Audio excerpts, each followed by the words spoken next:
Good morning and welcome back to North Germany. We are at the Himmelsdorfer See and it is about 6 a.m. and this video starts right now. Let's go.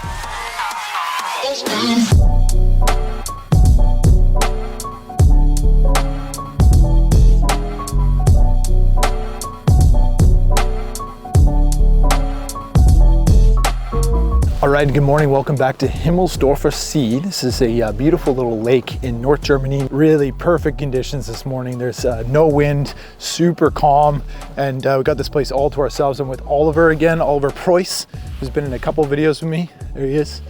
And he's only been here once, so when he said, hey, do you want to go shoot this this awesome classic location in the north, I was like, yeah, hell yeah.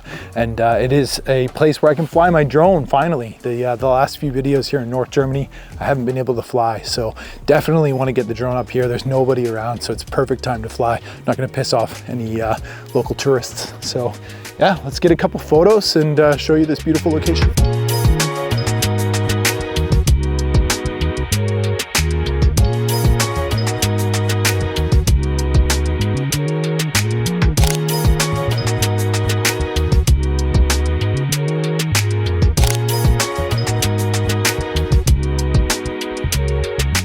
All right, got the camera set up here and got a really nice quick shot, f11, 4-second exposure, and getting a really beautiful silhouette of this leading line towards the little bird watching house. So now that we got the photo on the main camera, it's time to get the drone up in the air and show you what this looks like from the sky, because there's a couple of tips that I think we can talk about right away that will create a more dynamic image with this subject.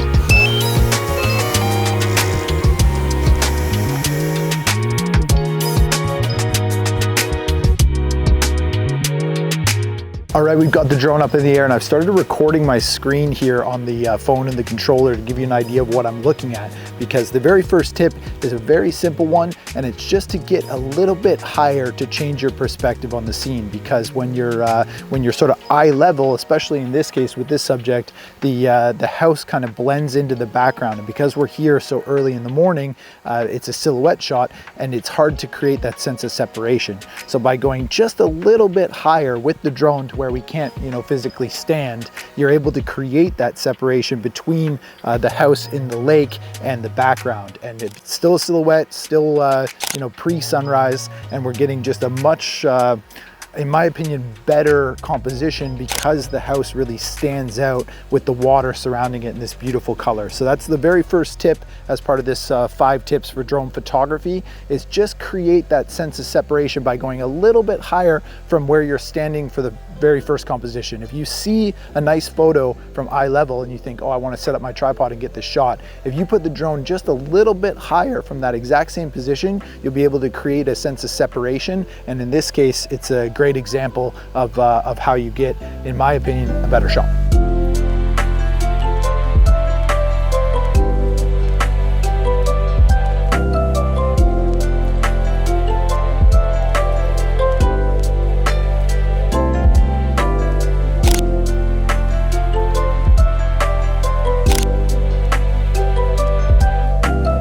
All right, we've got our next composition set up here with the drone, and this is a very classic top-down perspective. And one of the reasons why drones are so popular is that you get this shot and it looks absolutely phenomenal. This case isn't necessarily the best example, but it still is pretty unique. It's a very abstract kind of scene here of this dock kind of leading towards this house. You're not really sure what you're looking at. And if I go ahead and get this photo, I'll be able to kind of emphasize it in post-processing. I think I'm gonna probably turn it black and white and really punch the contrast and bring up the shadows a little bit and trying to get more of like an abstract image from this shot, because the top-down perspective is so unique. And you can play with this with your drone. There's a couple of really famous examples of it with football pitches in like Lofoten, and I think there's even one in Greenland where you've got, this top-down shows a much more unique landscape than what we can see from eye level on the surface.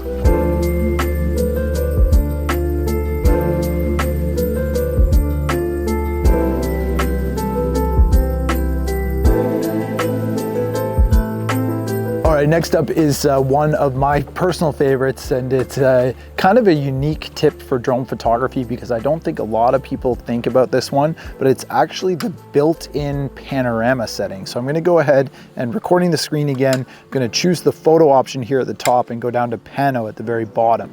And the pano options are sphere, 180 vertical or horizon, and the 180 degree option is usually the best case. So what I'm gonna go ahead and do is set up my general composition and make sure that my exposure is looking pretty good here, which I believe that it is. Let's see, I'm ISO 100.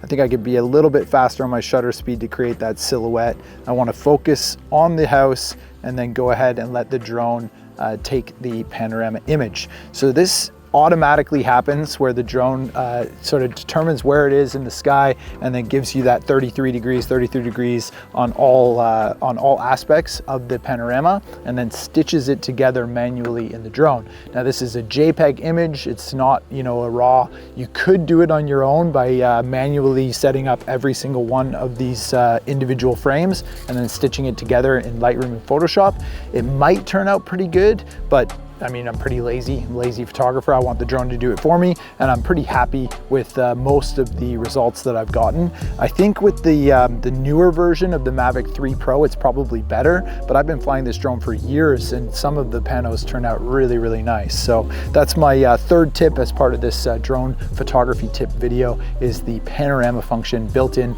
to the DJI. And let's see what that looks like. If I go to play it back, pretty good, not bad. It'll take a lot of work in post-processing, but you get the idea, which is nice.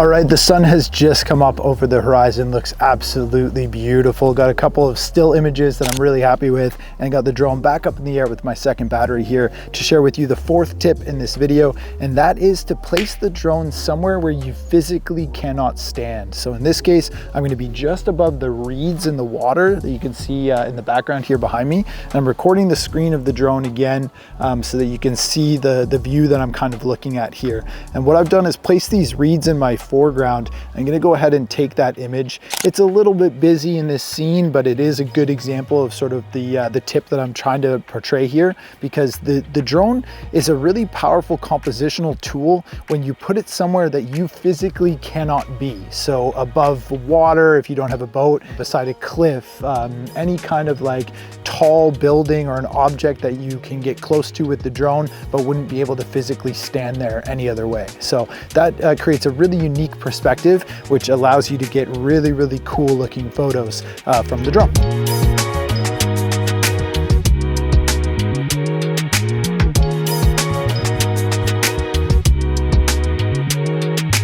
Wanted to come right back to the vlog here for a second because I found another beautiful composition that is so simple and really, really easy to capture. And that's where I'm kind of combining two of these tips, where you've got one of the last tip where I just said you would place the drone somewhere where you physically can't stand, and then just about 5 meters above eye level to give yourself that separation. And in this case, with the subject of the house, it's just turning out absolutely phenomenal.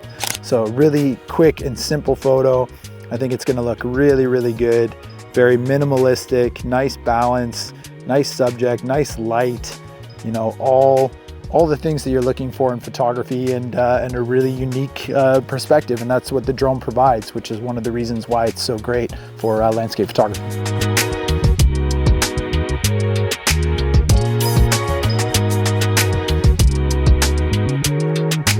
All right, and it is time for the final tip of this video, and that is to fly to your max altitude. So in this case, it's 120 meters. I'm recording my screen again on the phone to show you what this landscape looks like in the wider, grander scheme of things, and it is phenomenal. So give yourself that bird's eye view. The drone is such a good opportunity to get really, really high. If you're in a safe and controlled environment, fly to your max altitude, look around, see what your surroundings are looking like, the landscape, and the way the light is falling on this lake is just absolutely beautiful this morning. So we got a perfect example of going to your max altitude where you are and giving yourself that big wide landscape. You know, that view and that perspective is the bird's eye, and that's one of the reasons why it's so awesome. So getting a great example here, a couple of easy shots off, and 120 meters, 329 meters away, and just a beautiful result.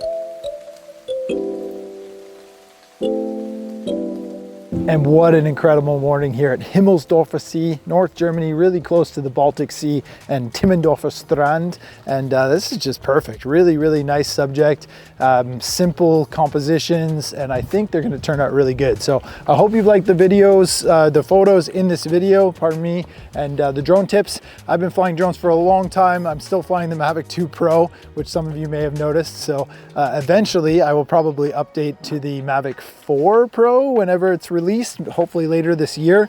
Yeah, I'm really happy with the Mavic 2 Pro. It's a fantastic drone, and I've learned a lot flying it in multiple different locations all around the world. So those are quick 5 drone photography tips, not about videography, about photo specific, that I hope will help you get better photos in the field. So enjoy your drone flying, stay safe, stay responsible, and I'm sure you'll get some amazing photos and video content. So I will see you in the next video, where I'm heading off to Botswana, which is going to be a lot different from North Germany, and I'm sure it's going to be great. So I'll see you in the next video from Botswana.